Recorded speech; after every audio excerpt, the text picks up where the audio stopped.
আপনি কি জানেন কোরআনের সবথেকে বেশি আলোচনা কোন জাতি সম্পর্কে করা হয়েছে? সেটা হচ্ছে বনি ইসরাইল। আপনি কি এটা জানেন বনি ইসরাইল সম্পর্কে এত লম্বা আলোচনা কোরআনে আল্লাহ রাব্বুল আলামিন কেন করেছেন? চলুন আজ আমরা এই অজানা ইতিহাস সম্পর্কে আলোচনা করি। ভিডিওটিতে একটি লাইক করে আপনার ওই সমস্ত বন্ধুদেরকে পাঠিয়ে দিন যারা এই অজানা ইতিহাস এখনো জানে না। আল্লাহ রাব্বুল আলামিন গোটা কোরআনে বনি ইসরাইল সম্পর্কে এত লম্বা আলোচনা করেছেন, এমন লম্বা আলোচনা অন্য কোনো জাতি সম্পর্কে করেনি। এখন প্রশ্ন হলো, এত লম্বা আলোচনা করার দরকারই বা কি? বনি ইসরাইলের ইতিহাস জেনে আমাদের কি হবে? নিশ্চয়ই কোনো একটা জায়গায় আমাদের সঙ্গে ওদের কানেকশন আছে, তা না হলে আল্লাহ রাব্বুল আলামিন এত লম্বা আলোচনা নিশ্চয়ই করতেন না। এটাকে বুঝতে হলে আপনাকে সর্বপ্রথম বনি ইসরাইলের পরিচয়টা জানতে হবে। ইব্রাহিম আলাইহিস সালামের দুই ছেলে, এক ছেলের নাম ইসমাইল আলাইহিস সালাম, অপর ছেলের নাম হযরত ইসহাক আলাইহিস সালাম। এই ইসহাক আলাইহিস সালামের ছেলের নাম ইয়াকুব আলাইহিস সালাম, যার অপর নাম হচ্ছে ইসরাইল। এই ইয়াকুব আলাইহিস সালামের আবার 12 সন্তান, যার মধ্যে একজন নবী, তিনি হচ্ছেন হযরত নবী ইউসুফ আলাইহিস সালাম, এবং তার 11 জন ভাই, মোট 12 জন। এনাদেরকেই মূলত বনি ইসরাইল বলা হতো। আর ইব্রাহিম আলাইহিস সালামের এক ছেলে হযরত ইসহাক আলাইহিস সালাম, এই ইসহাক আলাইহিস সালাম থেকে হযরত নবী ঈসা আলাইহিস সালাম পর্যন্ত এই লম্বা একটা যে বংশ, এই টোটাল বংশটাই কিন্তু ফিলিস্তিন তথা মসজিদে আকসার আশেপাশে তারা বসবাস করতেন। আর হযরত ইসমাইল আলাইহিস সালামের বংশধরেরা বসবাস করত কাবা ঘরের আশেপাশে। আপনারা শুনলে অবাক হয়ে যাবেন, বর্তমান ইসরায়েলের প্রধানমন্ত্রী বেনিয়ামিন নেতানিয়াহু, এই বেনিয়ামিন শব্দটা কিন্তু হযরত নবী ইউসুফ আলাইহিস সালামের ভাইয়ের নাম। তাহলে সেই ইহুদির সঙ্গে কিন্তু এই ইহুদির সামান্যতম সম্পর্ক হলেও এখনও টিকে আছে। ফিরে আসুন মূল টপিকে। কিন্তু আজকের ভিডিওর মূল টপিক হলো বনি ইসরাইল সম্পর্কে আল্লাহ রাব্বুল আলামিন কোরআনে এত লম্বা চওড়া আলোচনা কেন করেছেন, এর প্রকৃত শিক্ষাটা কি? এর প্রকৃত শিক্ষাটা আপনি জানতে চাইলে আপনাকে সর্বপ্রথম বনি ইসরাইল সম্পর্কে আমার আল্লাহ যত নিয়ামত দিয়েছেন সেই সম্পর্কে আপনাকে আলোকপাত করতে হবে। আমি পূর্বেই বলেছি ইয়াকুব আলাইহিস সালামের মোট 12 সন্তান, তার মধ্যে কিন্তু একজন নবী আছেন, তিনি হযরত ইউসুফ আলাইহিস সালাম। কিন্তু ঘটনাক্রমে ইউসুফ আলাইহিস সালামকে তার ভাইয়েরা একদিন কুয়াতে ফেলে দিল। আর সেই কুয়ার থেকে কিছু ব্যবসায়ীরা ইউসুফ আলাইহিস সালামকে তুলে মিশরের বাজারে বিক্রি করে দিল। ইউসুফ আলাইহিস সালামকে তার ভাইয়েরা কেন কুয়াতে ফেলেছিল এবং ব্যবসায়ীরা তাকে কিভাবে তুলে বিক্রয় করলো, এর ইতিহাস অনেক লম্বা চওড়া। যদি আপনারা জানতে চান একটা কমেন্টে লিখে জানাবেন, আমি এর জন্য পার্সোনাল একটা ভিডিও করে দেব। ইউসুফ আলাইহিস সালাম অনেক পরীক্ষা নিরীক্ষার পরে একটা সময় মিশরের অর্থমন্ত্রী হয়েছিলেন। আর সেই সময় মিশরের আশেপাশের প্রত্যেকটা দেশে খরা দেখা দিয়েছিল, তাদের খাওয়া হতো না। সাহায্য প্রার্থনার আশায় মিশরের অর্থমন্ত্রী হযরত ইউসুফ আলাইহিস সালামের কাছে প্রত্যেকে সাহায্য নিতে যেতেন। তন্মধ্যে হযরত ইউসুফ আলাইহিস সালামের যে 11 ভাই ছিল, তারাও কিন্তু ইউসুফ আলাইহিস সালামের কাছে সাহায্য নিতে গিয়েছিল 1 তারিখে। মাঝখানে অনেক লম্বা একটা বছর চলে যাওয়ার জন্য ইউসুফ আলাইহিস সালামের ভাইরা তাকে চিনতে পারেনি যে আমার একটা ভাই অর্থমন্ত্রী হয়ে গেছে, এটা তারা চিনতে পারেনি। কিন্তু ইউসুফ আলাইহিস সালাম ঠিকই চিনেছিলেন। অনেক লম্বা ইতিহাস, আমি সংক্ষেপে বলছি। ইউসুফ আলাইহিস সালাম তার ভাইদেরকে বলল, তোমরা তোমাদের পিতাকে নিয়ে আসো, যতক্ষণ না তোমাদের পিতাকে না নিয়ে আসবে আমি তোমাদেরকে কোনো অর্থ দেব না। ইউসুফ আলাইহিস সালামের ভাইরা যথারীতি আবার মিশর থেকে ফিলিস্তিনে চলে আসলো, যেহেতু তারা মূলত ফিলিস্তিনের বাসিন্দা। ফিলিস্তিন থেকে ইয়াকুব আলাইহিস সালাম তার সমস্ত ছেলেরা এবং সমস্ত ছেলেদের প্রত্যেকের আওলাদ স্ত্রীরা সকলকে নিয়ে টোটাল বংশ নিয়ে চলে গেল মিশরে। তাহলে বনি ইসরাইল কিন্তু ফিলিস্তিন থেকে চলে আসলো মিশরে। মিশরে তারা থাকতে লাগলেন। একটা সময় হযরত নবী ইউসুফ আলাইহিস সালাম ইন্তেকাল করলেন। তারপরে চলে আসলো জালিম শাসক, ফেরাউনের শাসক। ফেরাউন বলতে কোনো একজন রাজাকে কিন্তু বোঝায় না, বরং মিশরের রাজাদেরকে ফেরাউন বলা হতো। হযরত নবী ইউসুফ আলাইহিস সালামের ইন্তেকালের পরে ফেরাউনেদের শাসন শুরু হলো, অনেক অত্যাচার নেমে আসলো। বনি ইসরাইল জাতি ফেরাউনের দাসত্ব স্বীকার করে নিল। 300 থেকে 400 বছর বনি ইসরাইল ফেরাউনের দাসত্ব স্বীকার করে নিয়েছিল, ফেরাউনের গোলাম স্বীকার করে নিয়েছিল। একটা সময় দেখা গেল এই বনি ইসরাইল জাতিতেই হযরত নবী মুসা আলাইহিস সালামকে আমার আল্লাহ পাঠিয়ে দিলেন। তাহলে মুসা আলাইহিস সালামের যারা অনুসারী ছিল তারা কিন্তু মূলত 300 থেকে 400 বছর ফেরাউনের দাসত্ব স্বীকার করে নিয়েছিল। একটা সময় মুসা আলাইহিস সালাম ফেরাউনের অত্যাচার থেকে বাঁচার জন্য তার পূর্বপুরুষের সম্পত্তি মিশর থেকে ফিলিস্তিনের দিকে চলে যাচ্ছে। মাঝখানে একটা চওড়া সমুদ্র বলতে পারেন একটা পরে আল্লাহ রাব্বুল আলামিন মুসাকে বললেন, এই নবী মুসা, আপনার হাতের লাঠিটা ওখানে টাচ করুন। যেই মুসা আলাইহিস সালাম লাঠিটাকে ওখানে টাচ করলেন, সঙ্গে সঙ্গে আল্লাহ রাব্বুল আলামিন 12টা রাস্তা করে দিলেন। হযরত ইয়াকুব আলাইহিস সালামের 12 সন্তান আমি পূর্বেই বলেছি, 12 সন্তানের জন্য 12টা রাস্তা, প্রত্যেক রাস্তা থেকে যে যার বংশ নিয়ে চলে গেল। অর্থাৎ মিশর ছেড়ে মুসা আলাইহিস সালাম তার সঙ্গীদেরকে নিয়ে ফিলিস্তিনের দিকে চলে যাচ্ছে। ফিলিস্তিনে যাওয়ার পূর্বে একটা বিরাট মরুভূমি আছে, সেই মরুভূমির নাম হলো সিনাই মরুভূমি। এই মরুভূমিতেই আছে তুর পাহাড়, যে পাহাড়ের নাম আপনারা শুনেছেন। যারা নামটা শুনেছেন কমেন্টে লিখে জানাবেন। এরপর মুসা আলাইহিস সালাম তার সঙ্গীদেরকে নিয়ে ওই সিনাই উপত্যকায় কিছুদিন অবস্থান করলো। আল্লাহ রাব্বুল আলামিন বনু ইসরাঈলকে জানাচ্ছেন, ওয়াইজ ফারাকনা বিকুমুল বাহরা ফাংজাইনাকুম ওয়া কারাকনা আলা ফিরআউনা ওয়া আনতুম তানজুরুন। এই বনু ইসরাইল, আমি আল্লাহ রাব্বুল আলামিন তোমাদের জন্য সমুদ্রকে বিভক্ত করে দিয়েছি আর তোমাদেরকে উদ্ধার করে নিয়েছি, ফেরাউনদেরকে ধ্বংস করে দিয়েছি, ডুবিয়ে দিয়েছি। বনু ইসরাইল সেখানে থাকতে লাগলো, কিন্তু পানি কি খাবে? পানি ছাড়া মানুষ বাঁচতে পারে না। আল্লাহ রাব্বুল আলামিন তাদের জন্য একটা স্পেশাল পানির বা ঝর্ণার ব্যবস্থা করে দিয়েছিলেন। আল্লাহ বলেছিলেন, এই নবী মুসা, তোমার হাতে যে লাঠি আছে ওই লাঠিটা নিয়ে পাথরে আঘাত করো। যেই তিনি আঘাত করলেন, সঙ্গে সঙ্গে 12টা ঝর্ণা সেখান থেকে বার হলো।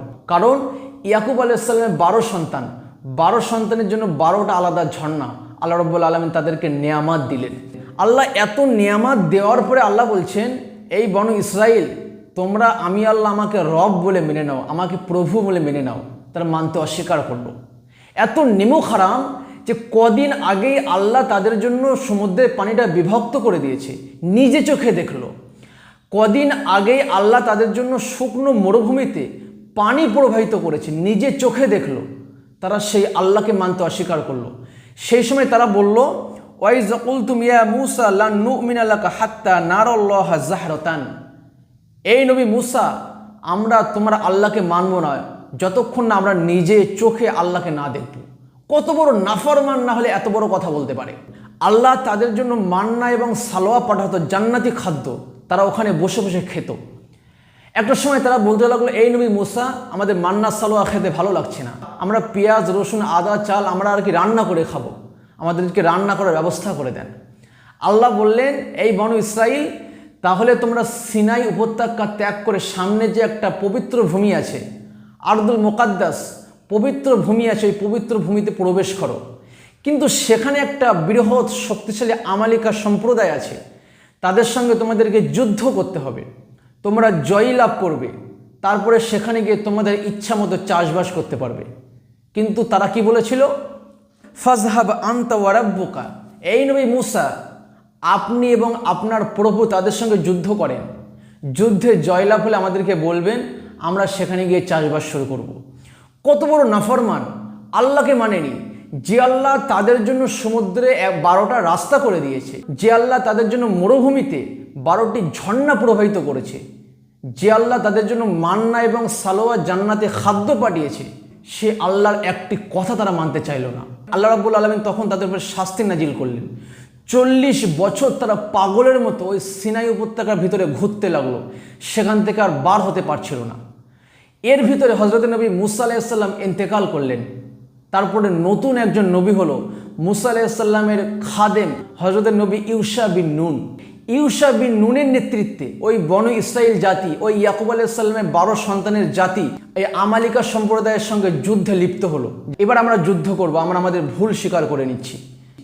যুদ্ধ চলছে, একটা সময় দেখতে পাওয়া যায় সন্ধ্যা ঘনিয়ে আসবে। সন্ধ্যা ঘনিয়ে আসলেই যুদ্ধ বন্ধ হয়ে যাবে। আল্লাহ রাব্বুল আলামিন তাদেরকে এত নিয়ামত দিয়েছিলেন, আল্লাহ তাদের জন্য আসমানের সূর্যটা স্তব করে দিয়েছিলেন। তারা আমালিকা সম্প্রদায়কে হারিয়ে দিল, যুদ্ধে জয়লাভ করলো। কিন্তু আল্লাহ তাদেরকে বলল, এই বনু ইসরাইল জাতি, তোমরা যখন মসজিদে আকসায় প্রবেশ করবে, মাথাটা হেঁট করে প্রবেশ করবে। হিত্ত অর্থাৎ তোমরা ক্ষমা চাইতে চাইতে প্রবেশ করবে। কিন্তু তারা এত বড় নাফরমান, মাথা নিচু করার বদলে মাথা তারা উঁচু করে প্রবেশ করলো। হিত্তর জায়গায় তারা উপহাস করে হিন্ত বলতে বলতে প্রবেশ করলো, অর্থাৎ আমাদেরকে গমের দানা দেওয়া হোক। শুধু তাই নয়, এই বনু ইসরাইল জাতিতে একটা সময় আল্লাহ রাব্বুল আলামিন হযরত নবী দাউদ আলাইহিস সালামকে পাঠিয়েছিলেন। তার কণ্ঠস্বর এত সুন্দর ছিল, পশু পাখি মাছ সকলে তার কণ্ঠের তেলাওয়াত শুনতে আসতো। আল্লাহ রাব্বুল আলামিন বনু ইসরাইল জাতিদেরকে বলল, এই বনু ইসরাইল জাতি, তোমরা শনিবার দিন মাছ ধরবে না, কারণ শনিবার দিন হযরত নবী দাউদ আলাইহিস সালাম তেলাওয়াত করে, মাছেরা আমার নবীর তেলাওয়াত শোনার জন্য একটা জায়গায় জমা হয়, আর তোমরা সেই সুযোগে ধরে নাও। সেদিন তোমাদের জন্য মাছ ধরাটাকে আমি আল্লাহ নিষেধ করে দিলাম। কিন্তু তারা এত বড় বেঈমান, তারা শনিবার দিন মাছ ধরলো না, বরং তারা একটা জাল দিয়ে শনিবার দিন মাছটাকে আটকে রেখে দিত, রবিবার দিন গিয়ে তারা মাছটা ধরতো। যে আল্লাহ তাদের জন্য 12টা রাস্তা করে দিয়েছে সমুদ্রের ভিতরে, যে আল্লাহ তাদের জন্য শুকনো মরুভূমিতে 12টা ঝর্ণা প্রবাহিত করেছে, যে আল্লাহ তাদের জন্য মান্না এবং সালোয়া জান্নাতি খাদ্য পাঠিয়েছে, সেই আল্লাহর সঙ্গে তারা নাফরমানি করতে রইল। একটা জিনিস বোঝার আছে, সেটা হচ্ছে বনু ইসরাইল জাতি 300 থেকে 400 বছর তারা ফিরাউনের রাজত্বর দাসত্ব স্বীকার করে নিয়েছিল। ফিরাউন বনু ইসরাইল জাতির প্রত্যেক ঘরে ঘরে যখন কোনো ছেলে জন্মগ্রহণ করত, তাদেরকে মেরে দিত আর মেয়েদেরকে বাঁচিয়ে রেখে দিত। কিন্তু কোনোদিন এই জাতি প্রতিবাদ করেনি, কারণ তারা ছিল দাস। দাসেদের সঙ্গে যেমনই ব্যবহার করা হোক না কেন, দাসেরা কোনো প্রতিবাদ করে না। এটা হলো দাসেদের একটা খাসিয়াত। 300 থেকে 400 বছর নবীর সন্তানেরা দাসত্ব স্বীকার করার জন্য আল্লাহ থেকে এতটা গাফেল হয়ে গিয়েছে। এখানে একটা বিষয়ের সঙ্গে আমাদের সঙ্গে তাদের লিঙ্ক আছে, সেটা হলো আমরাও কিন্তু দাসত্ব বরণ করে নিয়েছি, দাসত্ব স্বীকার করে নিয়েছি। ব্রিটিশরা কিছু কম বেশি 200 বছর আমাদেরকে দাস হিসাবে ব্যবহার করেছে। আমাদেরকে জোর করে নীল চাষ করানো হতো, আমাদেরকে কিছু টাকা দিয়ে আমাদের নিজেদের ভাইদেরকে হত্যা করা হতো, আমাদের ঘরের বড় বড় জমিদারকে টাকার বিনিময়ে ক্রয় করে নিত, আর তারা আমাদের উপরে জুলুম করত। এক কথায় আমরা 200 বছর ইংরেজদের গোলাম ছিলাম। এই গোলামি করতে করতে আমরাও কিন্তু নিজেদের সত্তাটাকে হারিয়ে ফেলেছি। আজকে দেখেন, ফিলিস্তিনে এত বাচ্চা বাচ্চা শিশুদেরকে শহীদ করা হচ্ছে। পৃথিবীতে এখনও কিছু কম বেশি 200 কোটি প্লাস মুসলমান আছে। যদি সকলে ঐক্যবদ্ধভাবে একটা হুঙ্কার দিত, তাহলে কিন্তু এর থেকে নিস্তার পাওয়া যেত। কিন্তু না, কেউ কোনো হুঙ্কার দেয়নি। সকলে আমরা দেখছি, শুনছি, কিন্তু কোনো প্রতিবাদ নেই। কারণ আমরা দাসত্বটাকে মেনে নিয়েছি, যে এটা আমাদের হওয়ারই ছিল, এটা আমাদের ভাগ্যে হওয়ারই ছিল, আমরা মেনে নিয়েছি। এই ভারতবর্ষের দিকে তাকান, ভারতবর্ষের জয় শ্রীরামের নামে, গোরক্ষার নামে মুসলমানদের রাস্তাঘাটে হত্যা করা হচ্ছে।